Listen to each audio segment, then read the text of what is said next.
Hello friends, எல்லோரும் எப்படி இருக்கீங்க? Welcome to Jeena cook channel. இன்றைக்கி சுவையான கோதுமை வச்சு போண்டா ரெசிபி தாங்க பார்க்க போறீங்க. செம்ம டேஸ்ட்டாக எப்படி சொல்லலாம்னு சொல்லிட்டு பார்க்கலாம். இதுக்கு வந்து நான் இன்றைக்கி 1 கப்பு சுகர் எடுத்துக்கிட்டேன். அந்த 1 கப்பு சுகரை ஃபைன் பவுடரை அரைச்சி வச்சுக்கலாம்.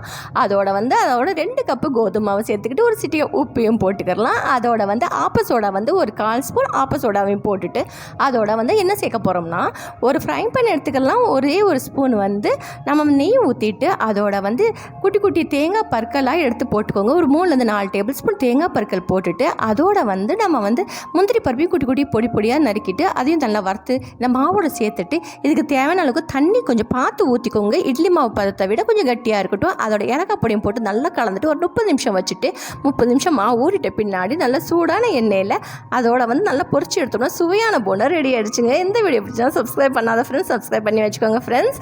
அதோட லைக் பண்ணுங்கள், ஷேர் பண்ணுங்கள், கமெண்ட் பண்ண மார்க்காங்க. தேங்க்ஸ் ஃபார் வாட்சிங் and take care. Tata, bye bye.